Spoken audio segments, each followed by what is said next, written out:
Graça e paz, irmãos. Vamos começar o culto dessa noite.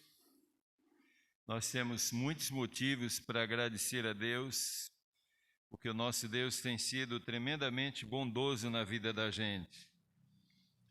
Isaías capítulo 25, verso 1 diz assim: Ó Senhor, Tu és o meu Deus, exaltar-te-ei e louvar-te-ei o teu nome, porque fizeste maravilhas.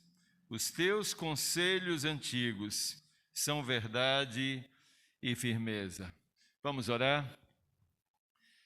Pai, nós queremos agradecer ao Senhor por estarmos nessa noite em Tua casa. O Senhor sabe que o prazer do coração da gente é Te adorar, é reconhecer a Tua grandeza, a Tua bondade, a Tua majestade. E por isso, nessa noite, pedimos ao Senhor que o Senhor abra a mente e o coração da gente, nos capacite, meu Deus, a prestar ao Senhor esse culto, de maneira que o Senhor se agrade de cada parte desse culto. Pedimos a Tua bênção sobre a vida dos Teus filhos, aqueles que aqui estão e aqueles que ainda virão ao culto dessa noite. Que o Senhor possa estar cercando-os de cuidados, e que aqui em Tua casa, Pai, o Senhor nos tome em Tuas mãos e faça de cada um de nós verdadeiros adoradores. Abençoa este culto, porque nós oramos, mas o fazemos agradecidos no nome de Jesus. Amém. Queremos convidar o grupo de louvor, vamos estar adorando ao nosso Deus nesse momento, com 2 hinetos, e para que os irmãos não sejam solicitados a ficar de pé com o grupo de louvor, então eu peço desde já que a gente fique de pé para que a gente possa cantar. O objetivo de ficar de pé não é porque o hineto é para a gente mais importante do que qualquer outro momento do culto, não. Mas é porque quando a gente fica de pé, a gente geralmente tem mais facilidade para cantar. A voz sai muito melhor e assim a nossa adoração é prestada ao Senhor de maneira bem mais agradável. Amém. Graças e paz, irmãos. A palavra do Senhor nos diz: onde tiver 2 ou 3 reunidos em seu nome, ali Ele se faz presente. E nós queremos que a presença do Senhor se faz nesse lugar. Nós vamos estar louvando com o Santo Espírito, és bem-vindo aqui. Vamos estar exaltando e glorificando o nome do nosso Deus de todo o nosso coração nessa noite.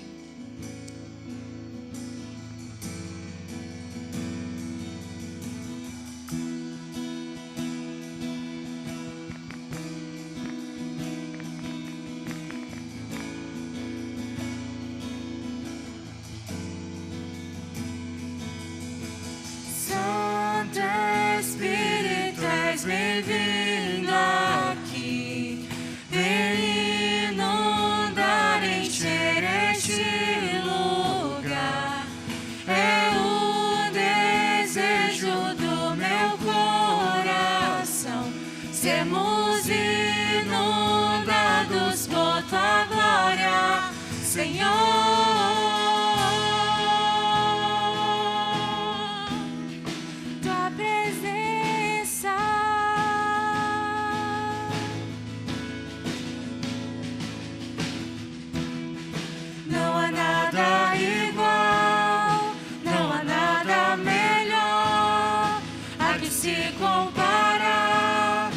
Esperança viva,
Santo Espírito, és bem-vindo aqui. Vem inundar, encher este lugar. É o desejo do meu coração. Sermos inundados por tua glória, Senhor.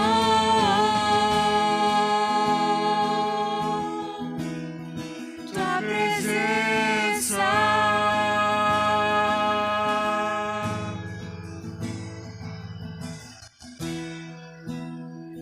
Vim para adorar-te, vim para prostrar, vim para dizer que és meu rei.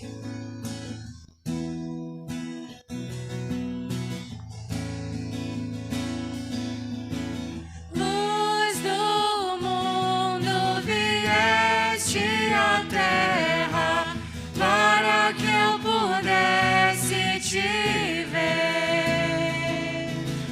Tua beleza me leva a adorar-te. Quero contigo viver. Vim para adorar-te, vim para prostrar-me, vim para dizer que és meu Deus, és totalmente amável, totalmente digno, tão maravilhoso para mim.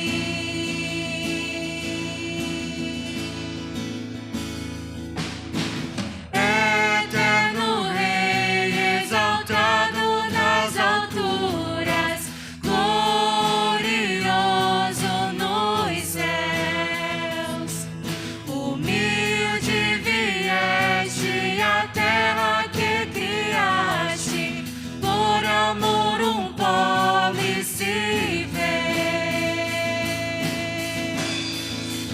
Vim para adorar-te, vim para prostrar-me, vim para dizer que és meu Deus, és totalmente amável, totalmente digno, tão maravilhoso para mim.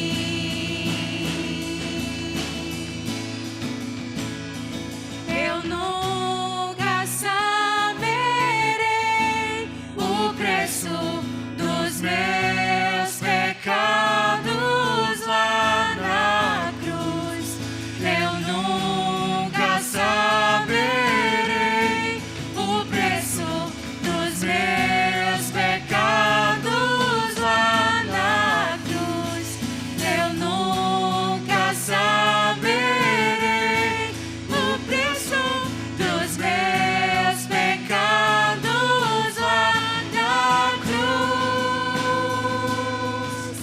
Vim para adorar-te, vim para prostrar-me, vim para dizer que és meu Deus, és totalmente amável, totalmente digno, tão maravilhoso para mim.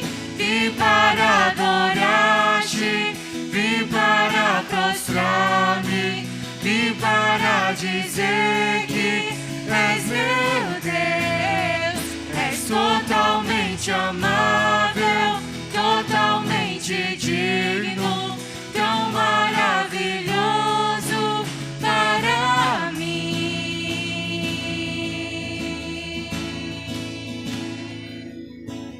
Louvado seja Deus. Amém. Não há nada melhor, não há nada mais agradável do que adorar o nosso Deus. Ele é e sempre será digno de toda honra, de todo louvor e de toda a nossa adoração. Nós queremos dar a nossa palavra de boas-vindas a todos aqueles que estão conosco nessa noite. Gostaríamos de saber se há alguém que está nos dando o prazer da sua presença, você que não é membro nem congregado da nossa igreja, mas está conosco nessa noite, Nós gostaríamos de saber quem é você. Se você puder levantar uma das mãos, muito obrigado por tua presença. Mais alguém? Agradecemos então. Muito obrigado pela presença. Que bom. Sejam sempre muito bem-vindos. Como a igreja a gente diz como? Sejam bem-vindos em nome de Jesus.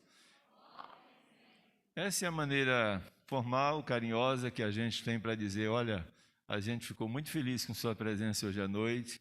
Apareçam sempre, essa é a casa de Deus, e as portas dessa casa estarão sempre abertas para aqueles que desejam adorar o nome do Senhor. Temos sempre culto às quintas-feiras, culto de doutrina, começando também às 19 horas, pela manhã, escola bíblica dominical, às 9 horas da manhã, portanto, e são classes que são separadas por faixa etária. Então, se você desejar estar conosco, estudando a palavra de Deus no domingo, pela manhã, todo domingo, às 9 horas, estamos sempre nos reunindo para estudar a palavra de Deus. E à noite, como está acontecendo hoje, 19 horas, a adoração ao Senhor, culto de louvor, de adoração, de exaltação ao nome do nosso Deus. Bem, vou aproveitar e a gente vai passar aqui para os irmãos algumas comunicações. A primeira delas é a respeito do culto da nossa igreja.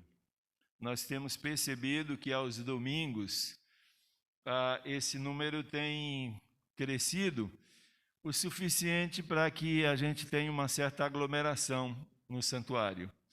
A intenção da gente é evitar que isso aconteça, mas ao mesmo tempo propiciar a todo membro congregado, a toda pessoa amiga que deseja estar conosco, poder estar na casa de Deus, né, sem qualquer dificuldade dessa natureza. Estamos em época de pandemia, todo cuidado é necessário. Então o conselho se reuniu e a gente decidiu de que a partir do próximo domingo nós teremos 2 cultos aqui na nossa igreja. Primeiro começará às 18 horas, às 18, e nós iremos até o máximo 19h10. E logo depois teremos o próximo culto, das 19h20 até às 20h20, ou 20h30, como normalmente acontece. Então, os irmãos têm a oportunidade de poder decidir em qual desses cultos você deseja vir. A gente só gostaria de pedir uma coisa. Vamos estar trabalhando isso em caráter experimental. Sendo assim, você optou pelas 18 horas, venha sempre às 18 horas, para a gente ter uma ideia do grupo de pessoas que estará conosco nesse período, ok? Não vamos dividir por faixa etária, não vamos dividir por região, ficou muito livre para que o irmão, a irmã possa escolher estar conosco. Mas eu queria fazer uma coisa assim bem pessoal, bem particular.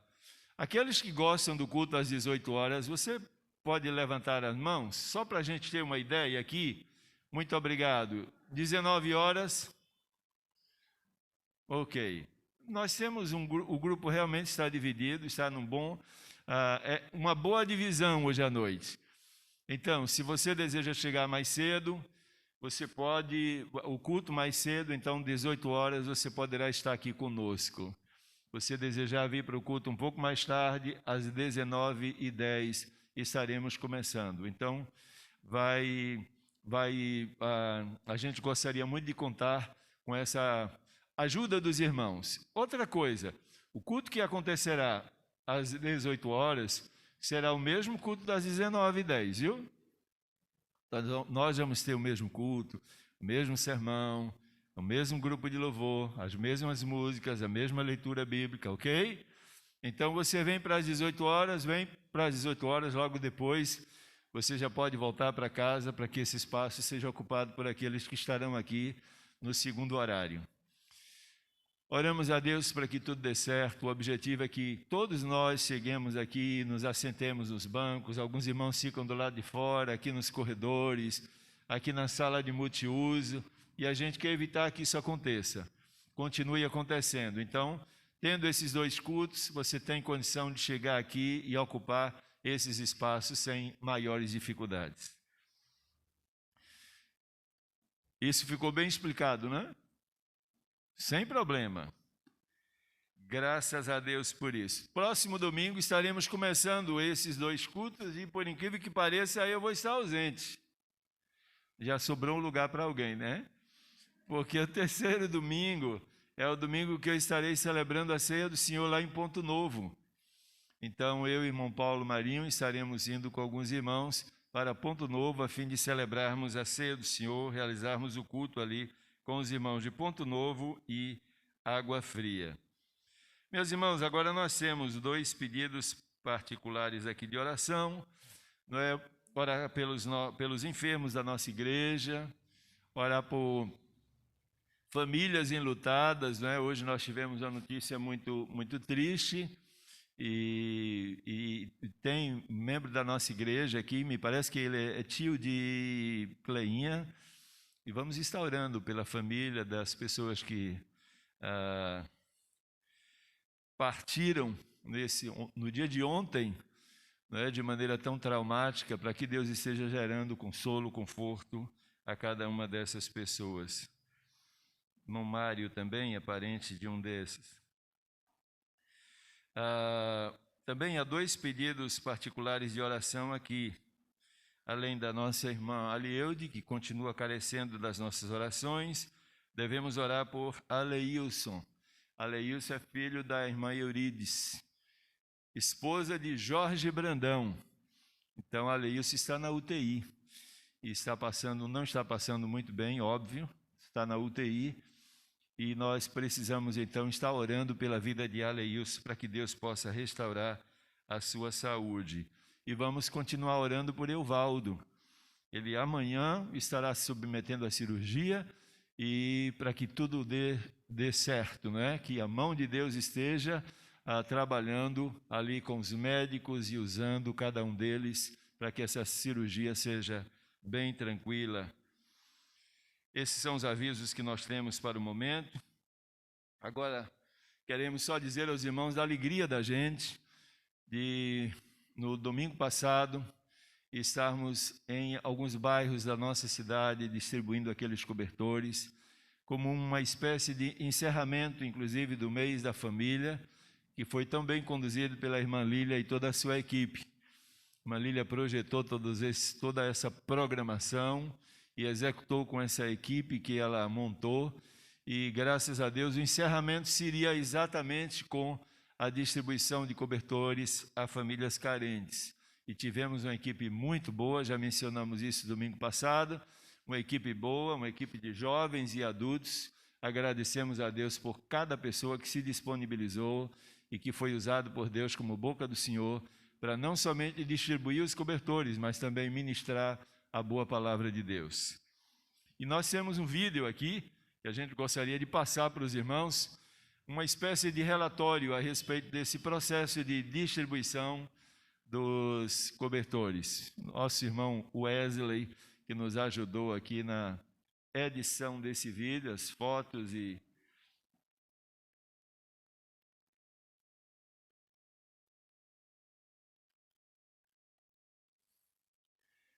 Dan é o técnico, mas o Eric é o assistente técnico. Vai dar certo.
galera, nós somos da Unijovem. Se você quiser colar com a gente nesse evangelismo, arrasta pra cima.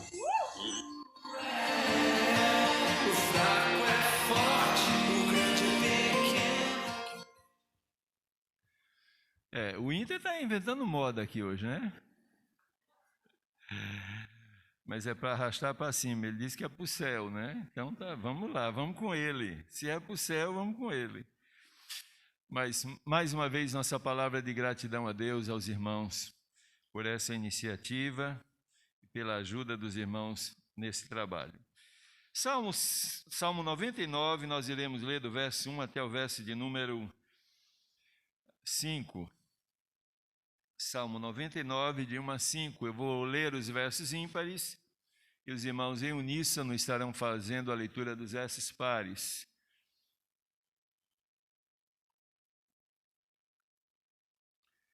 Salmo 99, versos de 1 a 5.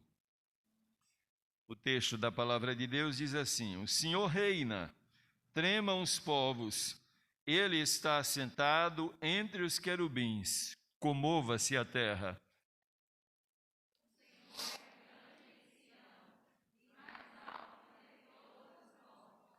Louvem o teu nome grande e tremendo, pois é santo.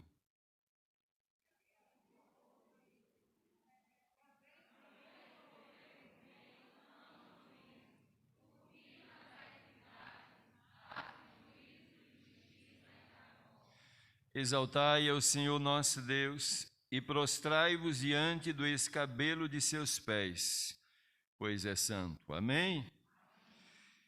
Vamos convidar novamente o grupo de louvor e vamos estar adorando ao Senhor, louvando o santo nome do Deus a quem nós servimos. Mais uma vez, temos a oportunidade de adorá-lo na beleza da sua santidade. Nós estaremos cantando 2 inetos, irmãos. Primeiro ineto, cantaremos juntos com o grupo de louvor. No segundo ineto, nós teremos o recolhimento dos dízimos e das ofertas. Então, para o segundo ineto, gostaríamos que 2 diáconos estivessem apostos para o recolhimento dos dízimos e ofertas.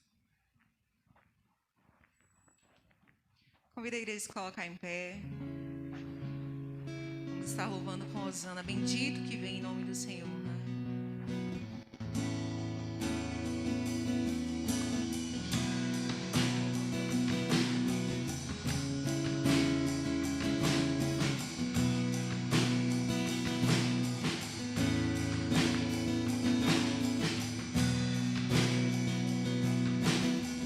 Eu vejo o Rei da Glória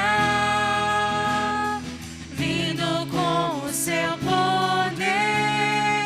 A terra vai estremecer.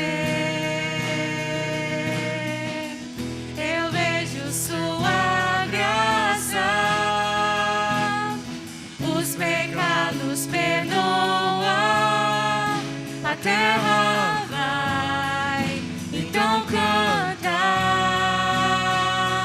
Hosana, Hosana, Hosana nas alturas.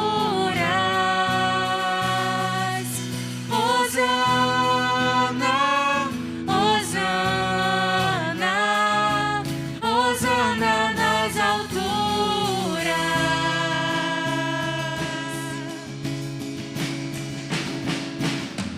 Eu vejo um povo eleito assumindo seu lugar, na sua fé compartilhar. Eu vejo avivamento quando o teu povo orar e te buscar, e te buscar.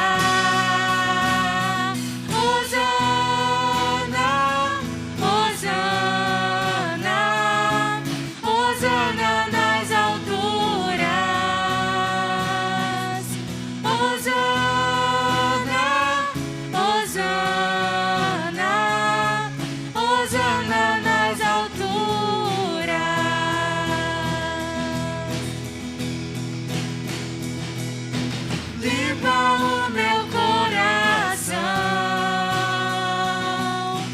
abre os meus olhos para que eu possa ver com o amor que tens por mim. Te amo.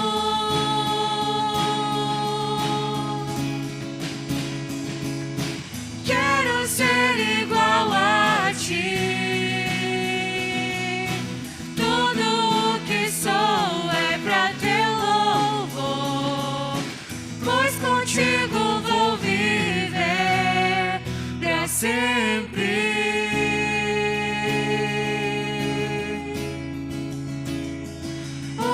Hosana, Hosana, Hosana nas alturas. Hosana, Hosana, Hosana nas alturas. Hosana, Hosana, Hosana nas alturas. Hosana, Hosana, Hosana nas alturas.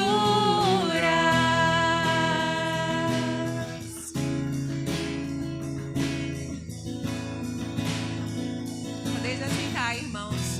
Convido 2 diáconos para o recolhimento dos dízimos e ofertas. Vamos estar louvando ao Senhor, né, com os dízimos e ofertas. Vamos estar louvando com o cantor cristão 385. Vamos nós louvar a Deus. Vamos nós louvar a Deus, vamos, vamos, ao Senhor de toda a luz, Santo, Santo. Cantem, louvem lá nos céus, nosso Deus e Rei Jesus. Exaltado seja Deus, Santo, Santo. Exaltado seja o nosso Deus e Pai. Exaltado para sempre o exaltai. Cantem, louvem lá nos céus, nosso Deus e Rei Jesus. Exaltado seja Deus, Santo, Santo. Deus o nosso eterno Pai, Santo, Santo. Deus nos bênçãos por Jesus. Vede, vede, ao Senhor glorificai. Vós os salvos pela cruz, sim, conosco glória dai. Vinde, vinde. Exaltado seja o nosso Deus e Pai. Exaltado para sempre o exaltai. Cantem, louvem lá nos céus, nosso Deus e Rei Jesus. Exaltado seja Deus, Santo, Santo. Exaltemos nosso Deus, Santo, Santo. Exaltemos com fervor, hoje, hoje. Tributemos todos nós hinos santos de louvor, sim, louvor em alta voz, hoje, hoje. Exaltado seja o nosso Deus e Pai. Exaltado para sempre o exaltai. Cantem, louvem lá nos céus, nosso Deus e Rei Jesus. Exaltado seja Deus, Santo, Santo. Ao Senhor de todo amor, Deus de glória, Deus de luz e Deus de paz, cantem glória. Hoje nós também louvor, vimos dar-te grande a paz, pois nos deste Salvador muitas bênçãos. Exaltado seja o nosso Deus e Pai. Exaltado para sempre o exaltai.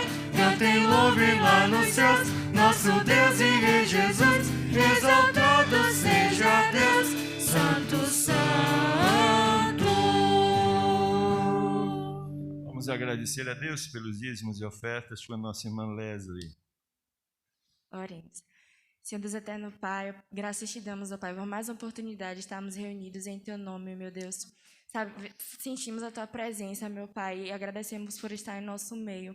Deus, nesse momento queremos te entregar os dízimos e ofertas, meu Pai, que foram entregues no Teu altar, meu Deus. Nos dê sabedoria a quem está manuseando esse dinheiro, para que tudo seja feito para o louvor da tua glória, meu Pai. Capacite, dê estratégias para que seja usado com sabedoria e que o teu reino cresça, meu Pai. Seja abençoando todos aqueles que ofertaram, Pai, e aqueles que não puderam, que o Senhor esteja abrindo portas de emprego, que o Senhor também continue abençoando, Pai. Sabemos como está difícil, mas cremos no teu poder e confiamos que o Senhor é soberano. E muito obrigada por tudo. Esteja nos falando nossos corações através da palavra nesse momento. Amém. Amém. Quero convidar os irmãos a abrir sua Bíblia em Mateus capítulo 3, a partir do verso 1. Iremos fazer a leitura até o verso 12. Mateus 3, de 1 a 12.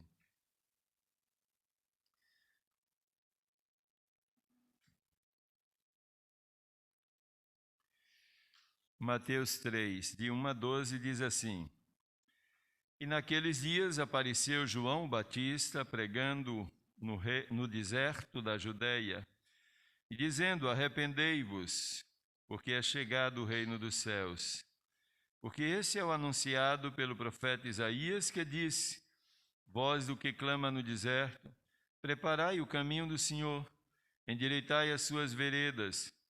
E esse João tinha as suas vestes de pelos de camelo e um cinto de couro em torno de seus lombos, e alimentava-se de gafanhotos e de mel silvestre.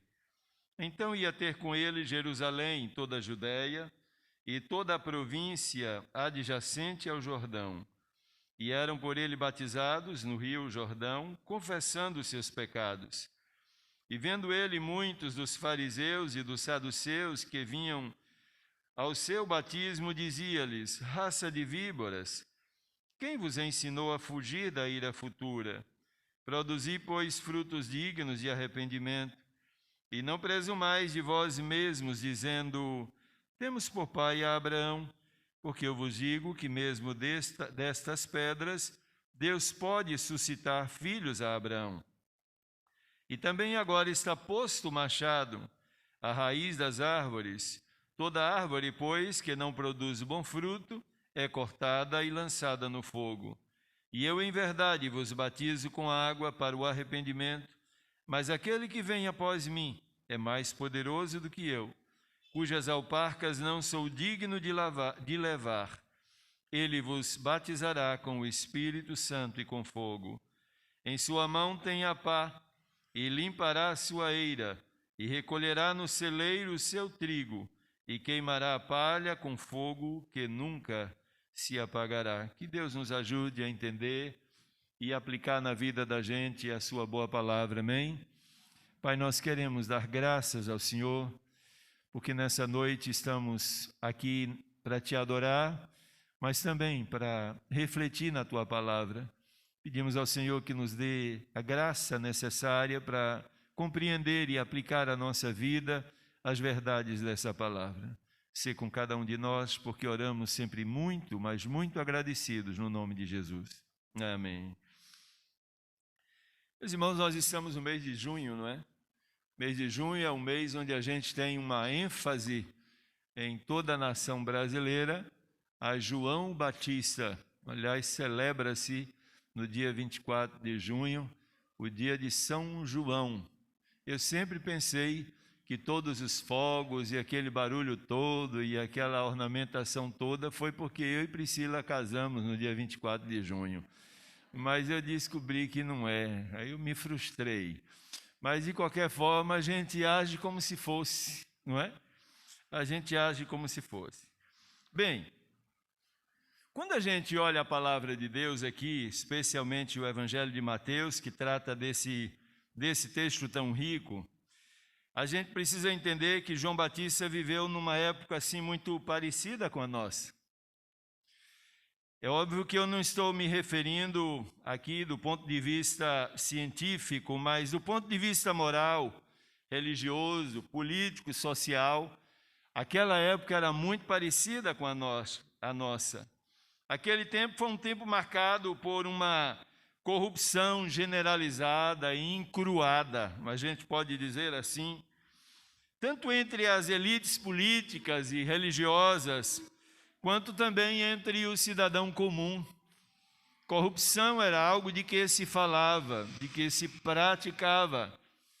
E quando se entrava numa igreja, se via muito desse comportamento inadequado na sociedade, na família. Todos os segmentos estavam contaminados por esse germe. Agora, a gente observa também que aquela era uma geração tão difícil que as pessoas eram capazes de qualquer gesto para alcançar seu objetivo. Quando a gente vai olhar o texto da palavra de Deus, a gente vai perceber que Jesus chega na plenitude dos tempos. Isso não significa necessariamente que ele estava chegando no momento pré-determinado por Deus. Isso é o óbvio da Escritura. Mas a plenitude dos tempos também é aquele momento em que o pecado da humanidade chega ao seu ápice e a intervenção de Deus se faz necessária de maneira cabal, como foi. Outra questão também importante é que quando a gente começa a olhar para essa situação, a gente também chega à conclusão de que aquele momento era um momento tão complicado que um texto que me vem à mente, que pode retratar assim com a eficiência de um bisturi a realidade daquele povo, é o texto que Paulo vai citar em Romanos capítulo 3, o verso 10 até o verso 12. O apóstolo Paulo vai fazer aqui uma alusão ao comportamento humano e que diz muito respeito àquele período. Capítulo 3, verso 10 a 12, o texto diz assim: não há um justo, nenhum sequer, não há ninguém que entenda, não há ninguém que busque a Deus, todos se extraviaram e juntamente se fizeram inúteis. Não há quem faça o bem, não há nenhum sequer. Não há uma descrição mais triste, mais deplorável a respeito de uma geração como essa aqui. Aqui é o olhar clínico de Deus, observando o comportamento humano e chegando a essa conclusão drástica. Não havia justiça alguma, não havia entendimento de Deus, não havia ninguém que sentisse no coração o desejo de ter uma experiência pessoal com Deus, alguém que sentisse a necessidade de Deus e o buscasse. Diz o verso 12 também, que as pessoas se desviaram por completo do caminho da verdade e, como consequência, tornaram-se inúteis. Uma realidade triste, trágica, essa que Paulo descreve aqui. Mas no período de João, essa era a realidade. Porque essa realidade diz respeito à plenitude dos tempos, ao cumprimento profético, como eu já disse, sim. Mas o momento exato onde toda a carga de pecados exercia sobre a vida do ser humano, né? Impunha sobre a vida do ser humano esse estado assim de caos, de miséria, etc. O que vai nos chamar a atenção, no entanto, nesse texto, é sobre isso que a gente gostaria de compartilhar hoje à noite, não é necessariamente o que estava acontecendo naquela sociedade, mas o que vai chamar a atenção da gente aqui é para o fato de que aquela realidade ali, vivida por João, na época de João, é uma realidade muito parecida com a nossa. Qual é a pessoa hoje que nunca ouviu falar de corrupção? A corrupção está no judiciário, a corrupção está no poder legislativo, a corrupção está presente no cidadão comum, e a gente percebe que o ser humano hoje em dia está engedrado exatamente nessa saga de corrupção, de descaso e de pecados. A grande questão aqui é como João reage a essas coisas. Como ele se posiciona diante desse caos de miséria, de pecado, de corrupção absoluta. E quando eu me fiz essa pergunta, como João reagiu diante de tudo isso, a única resposta que eu tive foi que João procurou ser tudo aquilo que Deus esperava que ele fosse. Ele não estava esperando, ele não estava baseando a sua vida nas expectativas das pessoas. A única questão de João aqui é o que Deus quer de mim. E ele vai responder isso assumindo 3 atitudes que são reveladas nesse texto. A primeira delas, João vai assumir o seu lugar no reino de Deus. E isso aqui é muito importante. Se você olhar os 3 primeiros versículos, vai falar exatamente a respeito disso. João vai assumir o seu lugar no reino. Olha exatamente para o verso 1. E naqueles dias apareceu João o Batista. Essa expressão apareceu traz para mim exatamente a ideia de que João não terceirizou a sua missão. Hoje nós temos muita gente dentro das nossas igrejas que estão terceirizando a obra evangelística, a obra missionária, que Deus delegou a cada um de nós. A responsabilidade do compartilhamento do evangelho foi algo que Deus dispensou a cada crente em Jesus Cristo.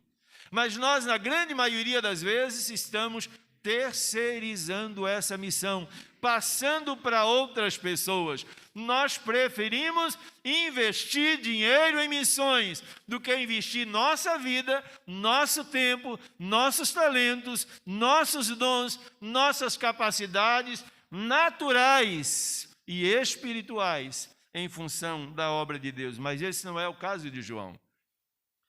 João assume seu lugar no reino exatamente porque ele não terceiriza nada daquilo que Deus lhe dá. Se Deus diz a João, faça isso, ele faz. Ele não pergunta a ninguém como se deve fazer isso. O contato dele é com Deus, a responsabilidade dele é diante de Deus, a obra que ele tem para realizar é de Deus, e por isso ele sabe que só Deus pode oferecer a ele todo o direcionamento necessário para isso. Ele vive numa sociedade corrupta, semelhante à nossa hoje. Mas ele não terceiriza a sua missão. A outra coisa que João vai fazer, a Bíblia diz aqui, que João simplesmente vai pregar o evangelho. Olha, e naqueles dias apareceu João o Batista pregando no deserto da Judeia. Não terceiriza a sua missão, ele não se esconde, porque a compreensão que João tem, a mesma compreensão que Jesus vai apresentar aos seus discípulos. Que aqueles que seguem a Jesus são luz desse mundo, e Jesus diz, olha, você não pode pegar uma luz e colocar debaixo do alqueire, você tem que colocar no velador,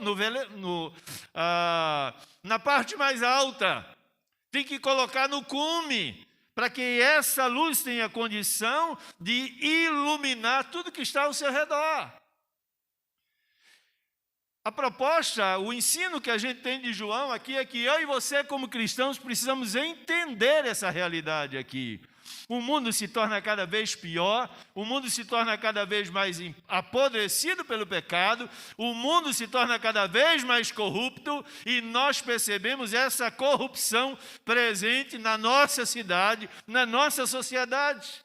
Numa cidade tão pequena quanto essa, existe isso, a grosso modo. Mas João não se conformou com essa realidade. Ele disse, olha, eu sou servo de Deus. E como servo de Deus, eu preciso assumir o meu lugar no reino de Deus. E o meu lugar não é me escondendo das pessoas, mas me mostrando a elas e mostrando exatamente aquilo que Deus tem colocado na minha mente e no meu coração para compartilhar a cada uma delas. E é interessante que a Bíblia vai dizer aqui que João começou a pregar no deserto da Judéia. O que é que João pregava? O evangelho da graça. É a síntese. Ele pregava o evangelho. E que evangelho era esse? É o verdadeiro evangelho. E tem evangelho falso? Mas é óbvio que tem.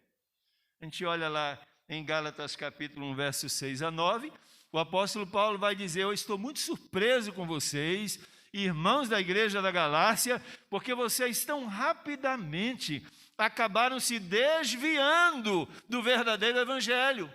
Foram enredados, ludibriados pelo falso evangelho. E se naquela época o falso evangelho estava presente, nos dias de hoje, esse falso evangelho se manifesta ainda com muito maior força, porque nós estamos vivendo também aquilo que a gente pode chamar hoje de plenitude dos tempos, no sentido de estamos vivendo o ápice do pecado da humanidade, onde Jesus vai arrebatar a sua igreja. É aquele momento em que a iniquidade presente na sociedade já começa a extrapolar os seus limites. Essa é a realidade que eu e você vivemos. O pecado corrompendo tudo, destruindo tudo que está ao seu redor. Esse verdadeiro evangelho era o verdadeiro evangelho, o evangelho que João pregava. E me chama a atenção aqui o que o texto vai nos mostrar sobre qual era a pregação de João. Em primeiro lugar, essa pregação do verdadeiro evangelho, é a pregação do arrependimento. Olha o verso 2, e dizendo: arrependei-vos. É a pregação do arrependimento. Esse é o verdadeiro evangelho. O verdadeiro evangelho não é aquele que promete benécias do céu. Não é aquele que promete favores da parte de Deus. Deus vai abençoar você, sua família, e etc. Não. Deus é um Deus de bênção, sim. Mas o verdadeiro evangelho é aquele que confronta você com o seu pecado, que mostra a você que seu estado moral e espiritual diante de Deus é de caos. E é isso que João está dizendo: arrependei-vos. João está dizendo: a vida de vocês tem sido vivida muito distante dos propósitos de Deus. E arrependimento aqui, na verdade, é aquela pregação do evangelho, onde vai nos levar não só ao reconhecimento do pecado, mas à confissão desses pecados diante de Deus. Confissão dos pecados e abandono desses pecados, abandono definitivo dessa prática que de alguma forma ofende sensivelmente o coração desse Deus a quem eu e você servimos. Então João assume seu lugar no reino de Deus, não somente se revelando às pessoas, mas pregando o verdadeiro evangelho. O verdadeiro evangelho é o evangelho do arrependimento, mas é também o evangelho que João vai chamar na parte B do verso 2, de evangelho do reino dos céus. Arrependei-vos, porque é chegado o reino dos céus. E o reino dos céus aqui não é nada mais, nada menos do que o próprio reino de Deus. O ensino aqui é de que o verdadeiro evangelho é aquele que não apenas salva a gente. O verdadeiro evangelho é aquele também, é aquele onde Deus tem a predominância, o domínio, o senhorio absoluto de tudo aquilo que compreende a vida do homem ou da mulher que foi salvo. Se não há domínio de Deus, se não há abandono de pecado, não houve arrependimento. Se não há domínio de Deus na vida da gente, se Deus não determina nada sobre os nossos sentimentos, sobre os nossos sonhos, os nossos desejos pessoais, a nossa vontade pessoal, então nunca houve novo nascimento. E o evangelho que a gente abraçou foi falso, foi enganoso, porque o verdadeiro evangelho pregado por João é aquele que gera vida, nova vida no meu coração, no seu coração, em cada um de nós. O evangelho do reino de Deus ainda chama a atenção da gente para o fato de que não é possível de maneira alguma que a gente tenha abraçado esse evangelho sem que o domínio de Deus não exerça a sua real função sobre a vida da gente. Ah, pastor, mas eu já aceitei Jesus, só que eu não tenho controle sobre minha vida. Quando eu menos espero, está eu lá fazendo a coisa errada. Não significa que o fato de eu e você sermos crentes nunca vamos fazer coisa errada, mas precisamos atentar para as nossas reincidências, porque elas sinalizam para o fato de que há ausência de arrependimento. E aí, eu vou usar a frase do velho diácono irmão Cirqueira Braga. Aí nós estamos dizendo que entramos no Evangelho, mas o Evangelho não entrou na vida da gente. E a gente precisa tomar cuidado com isso. A pregação de João, quando João assume o seu lugar no reino de Deus, ele começa a pregar o Evangelho. E a pregação de João aqui não é apenas o Evangelho do arrependimento, não é apenas o Evangelho do reino dos céus, do domínio de Deus sobre a vida da gente, mas é também o Evangelho do conserto da nossa vida. Olha o verso de número 3. Porque esse é o anunciado pelo profeta Isaías, que disse: voz do que clama no deserto, preparai o caminho do Senhor, endireitai as suas veredas. Vida com Deus é vida de mudança. E a mudança que Deus opera na minha e na sua vida é real e é radical, é profunda. E é uma mudança também definitiva. Por isso que a Bíblia diz que quando eu e você rendemos a nossa vida a Jesus, Deus não nos muda de fora para dentro, Ele nos muda de dentro para fora. A nossa vontade, a nossa maneira de pensar, de sentir, de agir, as nossas motivações. É ali que Deus começa a trabalhar e transformar e regenerar, gerar de novo. Todas as mudanças de Deus começam de dentro para fora. Porque o que Ele quer fazer da gente não é uma reforma, é uma transformação. Isso é bem diferente. Então, diante daquela sociedade, daquela geração tão corrupta, surge agora João Batista. E ele surge ali assumindo o seu lugar no reino de Deus. Então, como servo de Deus, eu não posso me esconder. Eu sou luz, e luz tem que aparecer. Eu sou servo de Deus, então eu preciso dizer o que Deus tem colocado na minha mente e no coração. E eu preciso dizer para as pessoas que elas precisam arrepender-se dos seus pecados. Elas precisam mudar suas vidas. Elas necessitam fazer um concerto com Deus o mais rápido possível, para que sua realidade espiritual de condenação seja completamente modificada. Esse foi o entendimento de João. É exatamente nesse sentido que João está lutando aqui na sua pregação.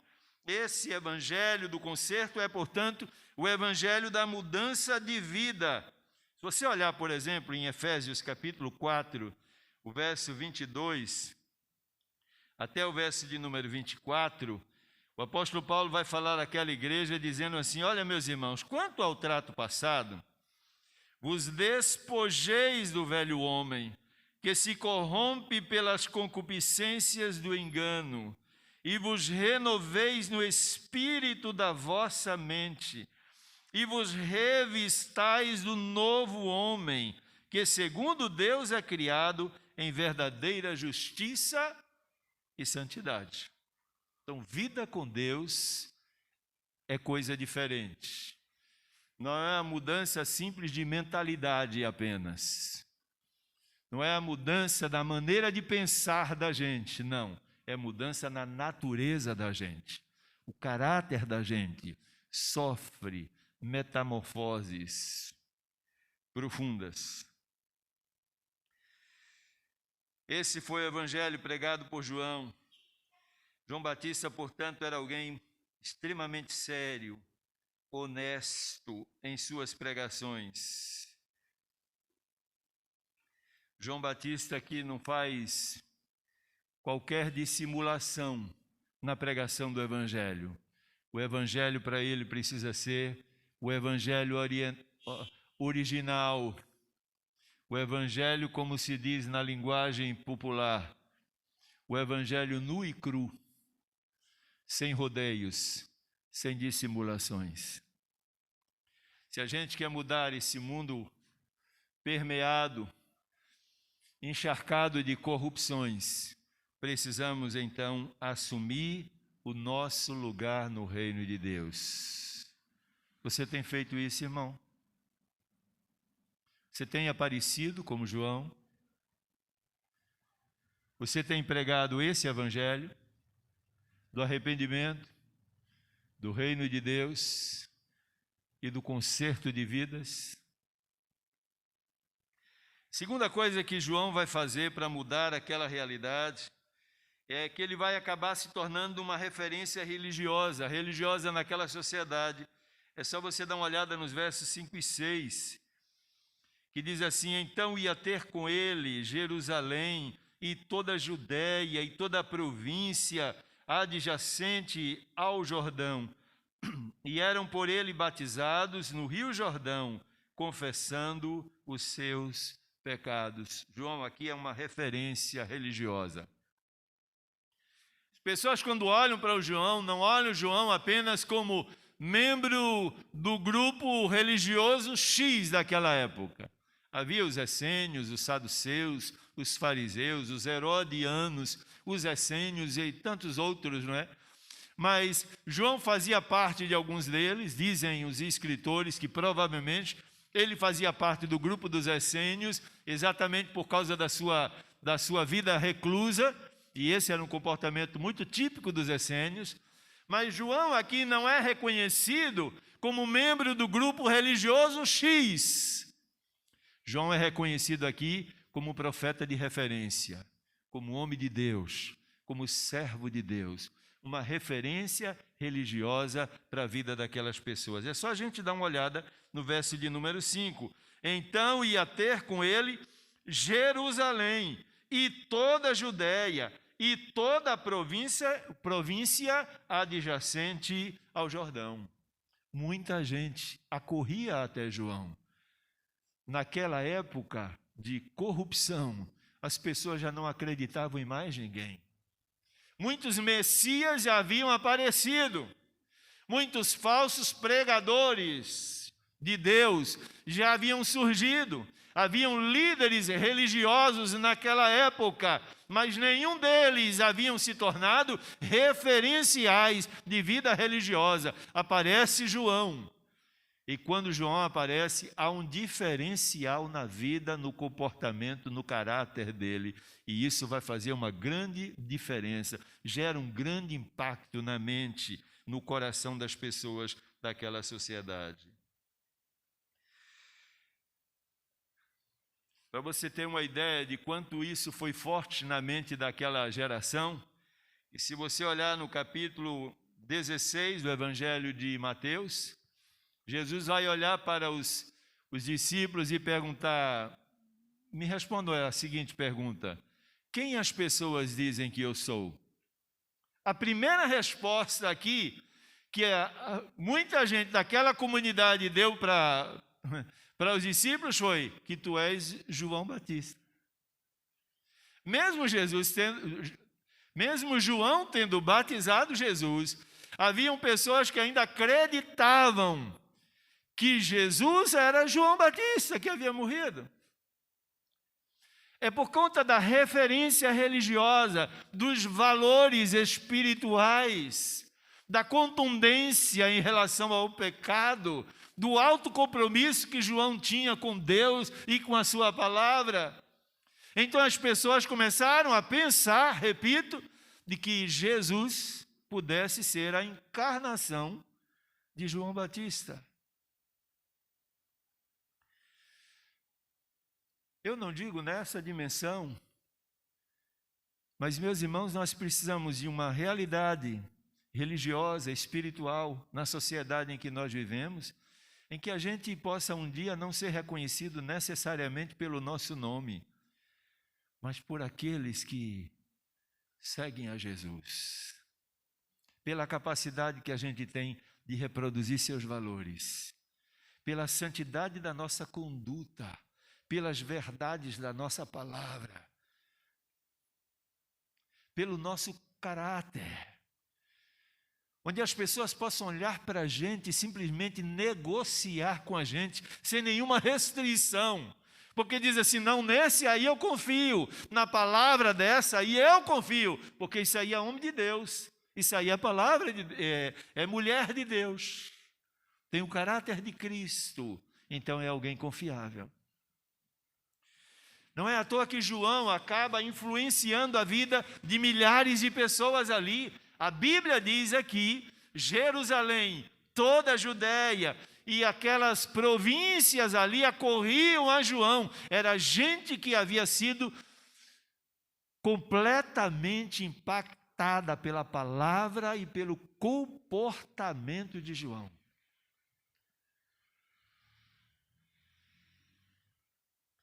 Ele era referência. Que tipo de referência a gente tem sido, irmãos? Que mensagem a gente tem passado através do comportamento da gente, das atitudes da gente, dos relacionamentos da gente, da vida da gente? Mas havia uma terceira questão, uma terceira atitude que João tomou em meio àquela sociedade corrupta. E aqui eu fico pensando, olha, João impactou porque ele viveu uma vida diferente. Ele não se igualou aos corruptos daquela época. Ele não foi mais um. Pelo contrário, ele fez a diferença. Terceiro elemento que João vai mostrar aqui é a sua incapacidade de mercantilizar a verdade de Deus. Olha os versos 7 a 10. E vendo ele, muitos dos fariseus e dos saduceus que vinham ao seu batismo, dizia-lhes, raça de víboras, palavras de João, quem vos ensinou a fugir da ira vindoura? Produzi, pois, frutos dignos de arrependimento. E não presumais de vós mesmos, dizendo, temos por pai a Abraão, porque eu vos digo que mesmo destas pedras, Deus pode suscitar filhos a Abraão. E também agora está posto o machado à raiz das árvores. Toda árvore, pois, que não produz bom fruto, é cortada e lançada no fogo. Percebe que não há negociação com João aqui? Quando a verdade de Deus está sendo apresentada, não há negociação, não há mercantilização de maneira nenhuma.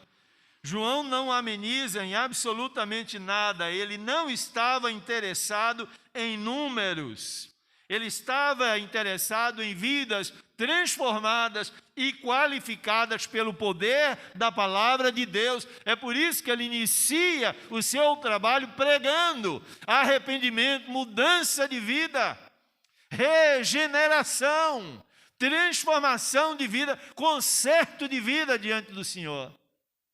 A voz da igreja precisa ecoar, meus irmãos, em meio a essa sociedade corrupta e pecadora, exatamente na mesma dimensão, profundidade, para que ela exerça o mesmo impacto sobre a nossa sociedade, sobre a vida das pessoas.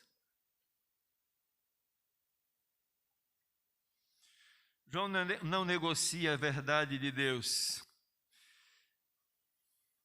Ele não estava interessado em números, como já disse, mas em vidas realmente transformadas e qualificadas pela palavra de Deus. E é por isso exatamente que ele começa a rechaçar alguns comportamentos à luz desse texto aqui. Comportamentos que a gente observa presentes hoje em dia na vida religiosa que nós observamos. Primeiro desses comportamentos está no verso 7. E vendo ele muitos dos fariseus e dos saduceus que vinham ao seu batismo, dizia-lhes, raça de víboras, quem vos ensinou a fugir da ira vindoura? Que João está denunciando aqui é aquele que a gente pode chamar de religiosos de fachada. Lembra que tem muita gente assim? É gente que está vinculada à igreja, gente que está vinculada ao povo de Deus, gente que está vinculada à realidade religiosa, gente que diz que é crente, gente que diz que serve ao Senhor, mas por outro lado, é gente que ainda está atrelada à corrupção, à mentira e às negociatas desse mundo. É isso que João está denunciando aqui. Se você der uma tentada, prestar bem atenção para o verso de número 7, ele vai falar que quem se apresenta a João aqui são muitos dos fariseus, líderes religiosos. Era a seita mais, onde apresentava uma rigidez quase que absoluta, muita exigência sobre o comportamento das pessoas. Mas João está chamando-os de raça de víboras, porque eles estavam vinculados à vida religiosa, mas eram igualmente corruptos, mentirosos, falsos, marcados pelas negociatas.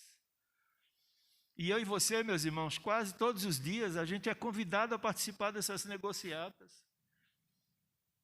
Quantas não têm sido as vezes em que eu e você somos chamados a fazer algum tipo de negociação, mesmo que prejudicando o outro, mas que a gente venha receber benefícios. Quantas vezes a gente faz isso? Ou é estimulado a fazer isso? Quantas vezes a gente empresta dinheiro com juros abusivos? Quantas vezes?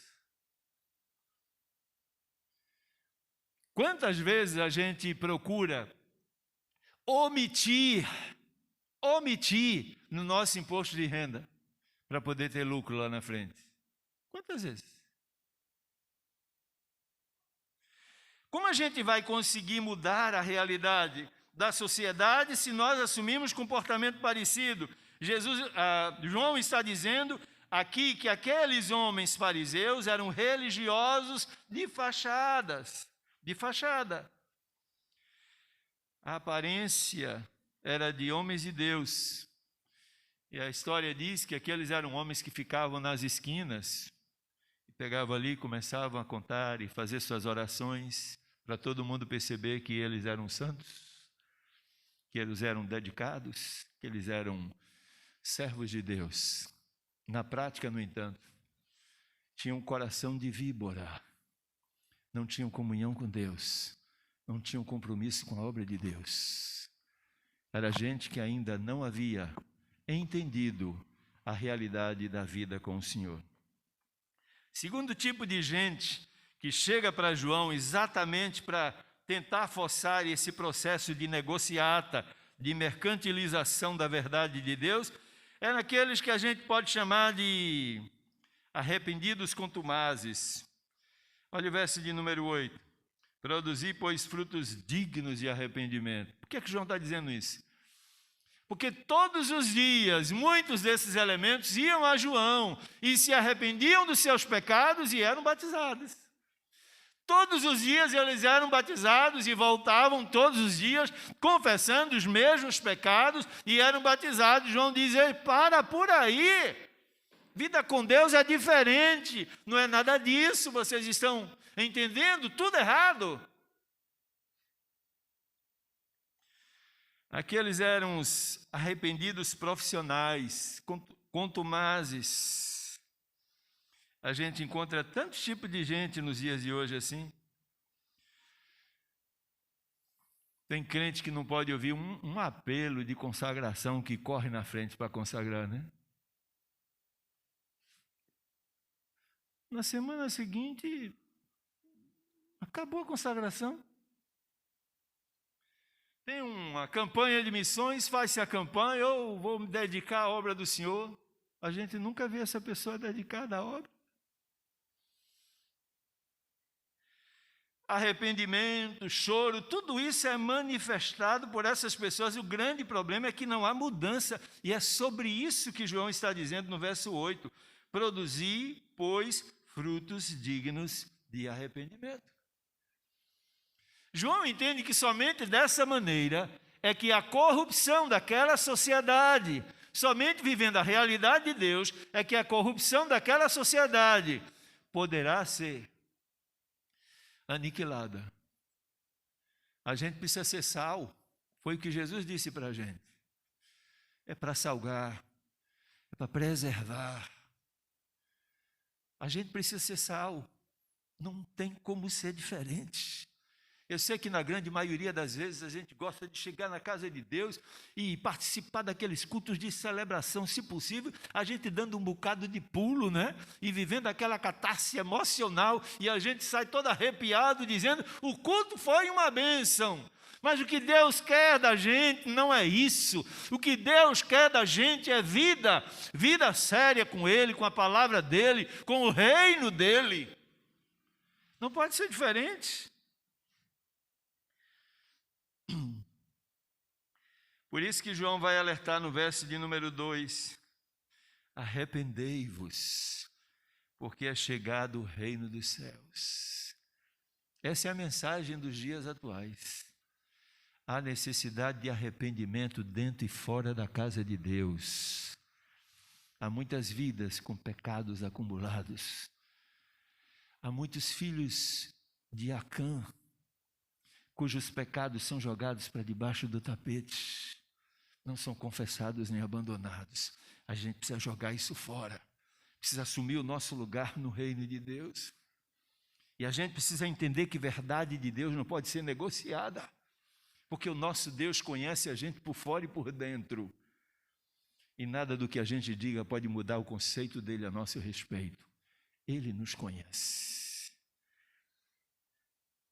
Terceiro tipo de pessoas que João vai identificar aqui está exatamente no verso de número 9. E não presumais de vós mesmos, dizendo: temos por pai Abraão, porque eu vos digo que mesmo dessas pedras Deus pode suscitar filhos a Abraão. Esse grupo de gente aqui era um grupo de pessoas que estavam acreditando que o fato deles fazerem parte de uma família ou de um povo tradicionalmente religioso, que isso iria isentá-los da condenação divina. Tem gente ainda que pensa assim: não vai ter problema nenhum comigo, não. Minha família é religiosa, minha mulher é crente, meu marido é crente. Então, muita gente pensa hoje dessa forma: eles oram por mim, então estou coberto. João diz que essa realidade estava sendo vivida naquela época. E era uma realidade, e olha que inicialmente João está falando de corrupção na sociedade, mas agora João está falando de corrupção dentro da igreja. A igreja daquela época, os líderes religiosos, os sacerdotes do Senhor daquela época, os fariseus, os homens que conheciam a lei e ensinavam a lei para as pessoas, a corrupção estava dentro da igreja. E João disse: isso não pode continuar acontecendo. Arrependei-vos, porque é chegado o reino de Deus. Isso é sério. Por isso João faz o alerta no verso de número 10, dizendo: e também agora está posto o machado à raiz das árvores. Toda árvore, pois, que não produz bom fruto, é cortada e lançada no fogo. Não se sinta tão seguro assim. Não há perda de salvação. Mas você pode se enganar em relação à sua salvação. Se você é salvo, então você tem os frutos do Espírito. Amém? Você tem verdade de Deus, você tem caráter de Cristo, você tem compromisso com Deus, você tem compromisso com a obra de Deus, você é sério nas coisas de Deus, você é sério nos seus compromissos, você é sério nos seus relacionamentos. Se você nasceu de novo, você tem a natureza de Jesus. Então procura atentar para isso, porque seu tempo de crente não conta para a sua aposentadoria no céu. Conta não, conta nada, não representa absolutamente nada. Seu dízimo não vale de nada na contagem de Deus para o céu. Seu tempo de crente, seus cargos assumidos na igreja não têm o menor valor para Deus. O que vai determinar se você vai subir com Jesus e vai estar com o Senhor lá na glória e vai viver com Ele para todo sempre, é se eu e você nascemos de novo. Se um dia nós cruzamos a linha da velha para a nova natureza. Se um dia nós nascemos novamente em Cristo Jesus. João, portanto, se depara diante de toda essa realidade, mas o que nos chama a atenção é que ele não vende benécias divinas. Ele não negocia a verdade de Deus. Ele não muda a sua pregação para se tornar um pregador mais amado ou mais valorizado pelas pessoas. João simplesmente apresenta a mensagem de Deus do jeito que a própria palavra de Deus revela para ele. Porque ele entende que somente diante da verdade de Deus é que existe real esperança para a sociedade corrompida, pecadora em que ele vivia. E nós também, como vivemos numa sociedade semelhante à de João, precisamos então, pelo menos à luz desse texto, assumir essas 3 atitudes de João. Assumir o nosso lugar no reino de Deus. Não seja ocupante da bancada da igreja. Seja um servo de Deus, membro do reino de Deus. Assuma seu lugar no reino de Deus. Não se esconda, não terceirize sua fé, não terceirize sua missão. Assuma seu lugar, seja bênção nas mãos de Deus nessa sociedade corrompida. Segunda coisa que João fez foi: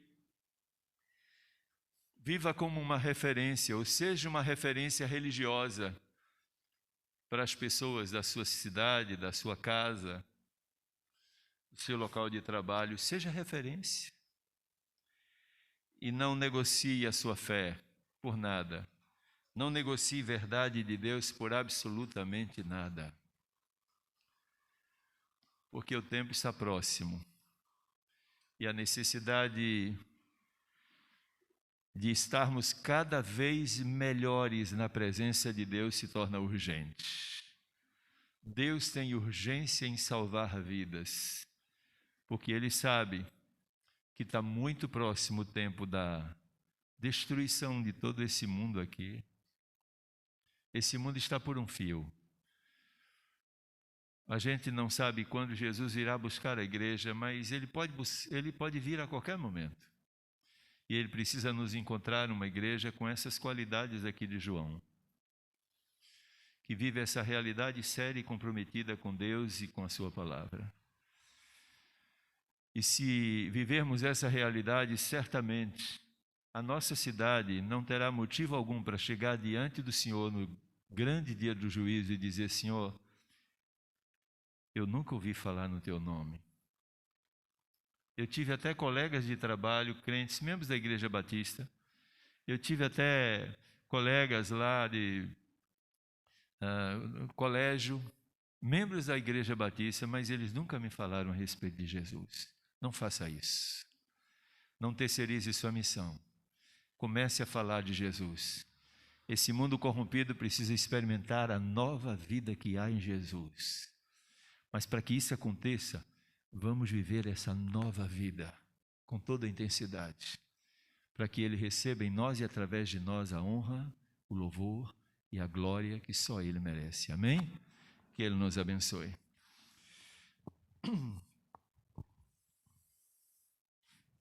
Vamos orar.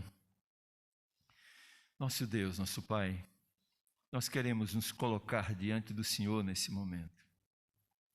O Senhor sabe quem somos, o Senhor sabe as inquietações que existem em cada um de nós, o Senhor conhece nossas fraquezas, o Senhor sabe, Pai, de todas as apreensões que o coração da gente tem vivido, o Senhor sabe, Pai, quão limitados nós somos. Então nós pedimos ao Senhor, em nome de Jesus, tem misericórdia da gente, traz à nossa memória aquilo que precisa ser mudado em nós. Pai, se há alguém aqui presente, meu Deus, que ainda não assumiu o seu lugar no reino do Senhor, que essa seja a oportunidade de ouro para a vida de cada uma delas, que elas possam assumir esse lugar no reino de Deus, que elas possam, ó Deus, assumir a missão que o Senhor lhes deu e possam pregar o Teu Evangelho na sua integralidade. Que nessa noite o Senhor me encontre pessoas aqui, meu Senhor, que independentemente de toda e qualquer situação, eles sejam referenciais de vida com Deus nessa sociedade. Que não sejam capazes de negociar absolutamente nenhum valor da tua palavra, mas que possam viver de tal maneira que sejam milagres do Senhor para essa comunidade. Nos ajuda a viver assim. Nos dá, meu Pai, uma noite tranquila. Nos dá um dia de amanhã debaixo da graça e da direção do Senhor. E nos capacita a viver as verdades da Tua palavra no nosso dia a dia. É o que nós oramos, mas o fazemos sempre muito agradecidos no nome e para a glória de Jesus. Amém, amém. Assim, meus irmãos, chegamos ao final do culto dessa noite, muito agradecidos a Deus pelo privilégio da sua presença e de estarmos aqui para adorar o seu nome. Deus continue abençoando a vida de cada irmão, de cada irmã, a vida de cada pessoa amiga que está conosco nessa noite. Deus abençoe cada um de vocês, lhes dê uma noite de paz e um dia de amanhã cheio da presença e do cuidado dele. Deus abençoe.